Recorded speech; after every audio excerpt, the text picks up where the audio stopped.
Hi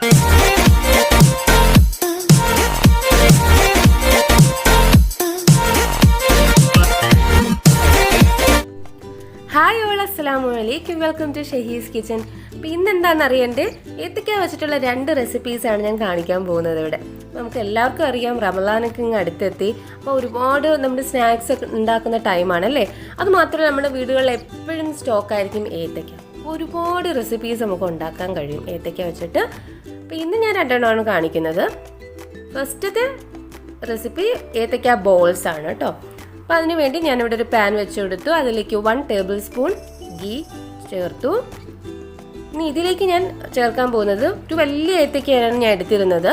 അതൊന്ന് ചെറിയ pieces ആക്കി എടുക്കുക. നല്ല രീതിയിൽ ഈ ഗീയിലൊന്ന് വഴറ്റിയെടുക്കണം. അപ്പോൾ നമുക്ക് ഈ ഏത്തക്ക വെച്ചിട്ട് ഒരുപാട് സ്നാക്സ് ഉണ്ടാക്കാൻ പറ്റും. ഡിഫറെൻറ്റ് വേസിലും എന്നാൽ ഡിഫറെൻ്റ് ആയിട്ടുള്ള ടേസ്റ്റിലും ഒക്കെ നമുക്ക് ഉണ്ടാക്കാൻ പറ്റുന്നതാണ് ഏത്തക്ക വെച്ചിട്ട്. നല്ല രീതിയിൽ ഒന്ന് ഇതുപോലെ വഴറ്റിയെടുക്കാം.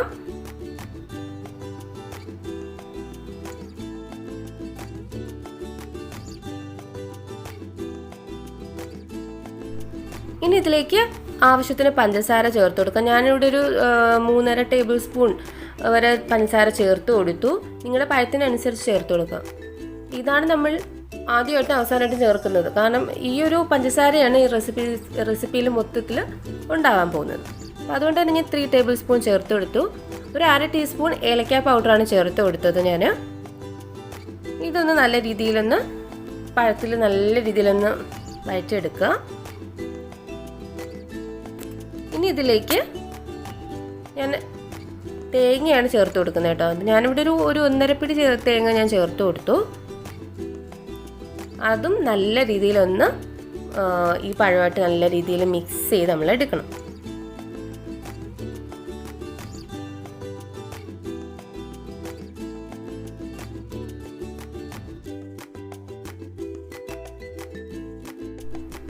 അപ്പോൾ തേങ്ങ നല്ല രീതിയിൽ ഈ പഴത്തിൽ മിക്സായി കിട്ടിയിട്ടുണ്ട്.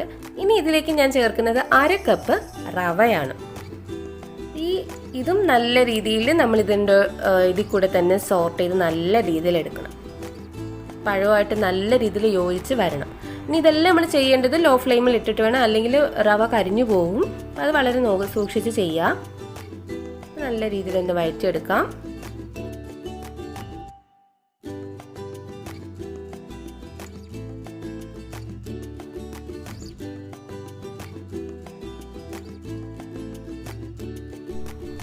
അങ്ങനെ റവയൊക്കെ പഴമായിട്ട് നല്ല രീതിയിൽ മിക്സായി നമുക്ക് കിട്ടിയിട്ടുണ്ട്. ഇനി ഞാൻ വേറൊരു ബൗളിലോട്ട് മാറ്റി ഇനി നല്ല ചെറുതായിട്ടൊന്ന് ചൂടാറിയതിന് ശേഷം നമുക്കിത് നല്ല രീതിയിൽ കുഴച്ചൊരു ബോളാക്കി, വലിയൊരു ബോളാക്കി എടുക്കാം. കണ്ടില്ലേ, ഇതിലിനി വേറെ വെള്ളമോ ഒന്നും ചേർക്കണ്ട. കാരണം പഴത്തിൻ്റെ ആ മോയിസ്റ്റ് കൊണ്ട് തന്നെ നമുക്ക് നല്ല രീതിയിൽ തന്നെ ബോളാക്കി കിട്ടും. ഞാനിവിടെ കാണിച്ചിരിക്കുന്ന ഒരു വലിയ ഏത്തക്കയുടെ റെസിപ്പിയാണ്. അപ്പം നിങ്ങൾക്ക് അതിനനുസരിച്ച് കൂട്ടാം, മെമ്പേഴ്സിനനുസരിച്ച് ഇതിൻ്റെ ഇത് കൂട്ടാവുന്നതാണ്. നല്ല ചൂടായ എണ്ണയിൽ നമുക്ക് ഈ ബോൾസ് വറുത്ത് കോരിയെടുക്കാം. അപ്പോൾ നല്ല ക്രിസ്പിയാണ്. ചൂടോടുകൂടി കഴിക്കുമ്പം ആ ഔട്ടർ ഭാഗം നല്ല ക്രിസ്പിയും അകത്ത് നല്ല സോഫ്റ്റും എന്നാൽ വളരെ ടേസ്റ്റുമാണ് കേട്ടോ ഇത്. എല്ലാവരും ട്രൈ ചെയ്ത് നോക്കുക. പിന്നെ എൻ്റെ ചാനൽ ആദ്യമായിട്ടാണ് കാണുന്നതെങ്കിൽ സബ്സ്ക്രൈബ് ചെയ്യാൻ മറക്കരുത്. ലൈക്ക് ചെയ്യുക, ഷെയർ ചെയ്യുക. ഈ ബോൾസ് എല്ലാം, കാരണം ഇത് ലോ ഫ്ലെയിമിൽ ഇട്ടിട്ട് വേണം ബാക്കി കാര്യങ്ങൾ ചെയ്യാൻ. കാരണം അല്ലെങ്കിൽ റവ പെട്ടെന്ന് കരിഞ്ഞു പോവും. ഇതിൽ ലൈറ്റ് ബ്രൗൺ ആകുമ്പോഴത്തേക്കും നമുക്കിതിൽ നിന്ന് മാറ്റാവുന്നതാണ്.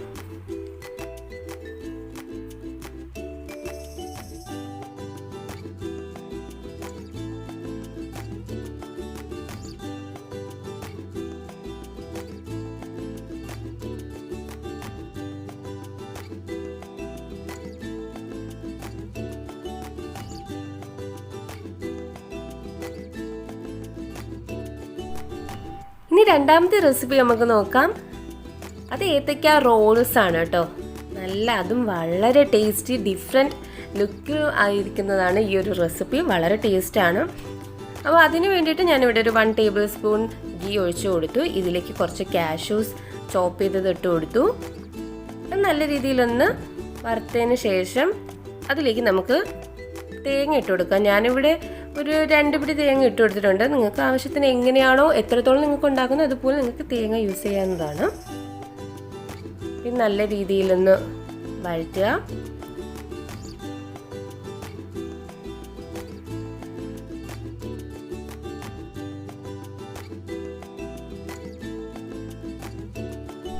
ഇനി ഇതിലേക്ക് ആവശ്യത്തിന് പഞ്ചസാര ചേർത്ത് കൊടുക്കുക.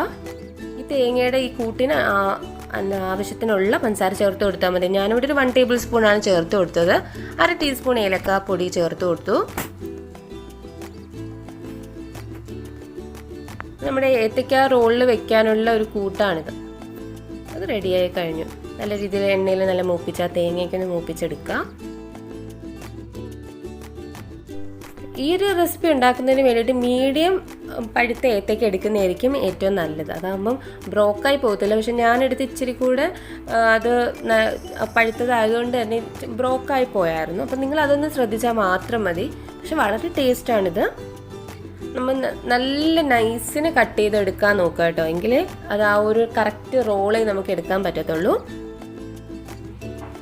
ഇതുപോലെ നൈസിന് കട്ട് ചെയ്ത് ആ ഗീലൊന്ന് നമുക്ക് ഫ്രൈ ചെയ്തെടുക്കാം.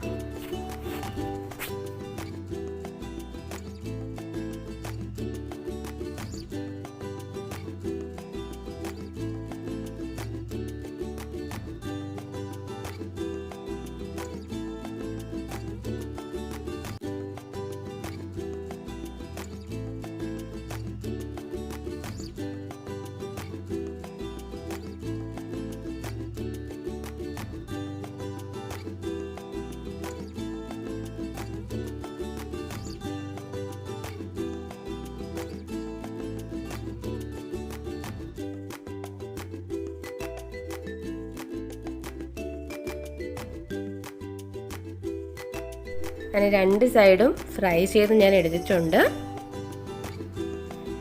ഇതിന് നമുക്കൊരു പ്ലേറ്റിൽ വെച്ചിട്ട് നമ്മുടെ നേരത്തെ വെച്ച് ആ കൂട്ട് വെച്ചൊന്ന് റോൾ ചെയ്ത് എടുക്കണം.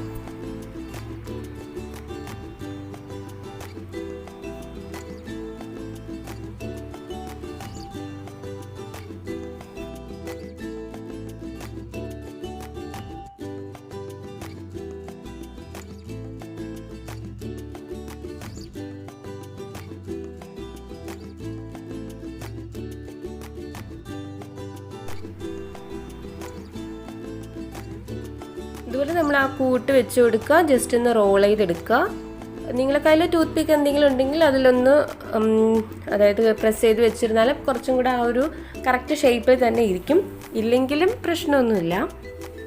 ഞാനുള്ളത് കൊണ്ട് തന്നെ യൂസ് ചെയ്യുവാണ് ഇവിടെ. നമുക്ക് നമ്മുടെ ഗസ്റ്റിനായാലും ഇതുപോലെയൊക്കെ വെച്ചെടുക്കുമ്പോൾ അതൊരു വെറൈറ്റി ആയിരിക്കും. നല്ല ടേസ്റ്റിയാണ്. ഇതെല്ലാവരും ഒന്ന് ട്രൈ ചെയ്യുക. പിന്നെ ലൈക്ക് ചെയ്യാനും ഷെയർ ചെയ്യാനൊന്നും മറക്കരുത്. കമൻറ്റ് ചെയ്യാൻ മറക്കരുത്. ഇതുപോലത്തെ പുതിയ പുതിയ റെസിപ്പീസായിട്ട് ഞാൻ ഇനിയും വരുന്നതായിരിക്കും.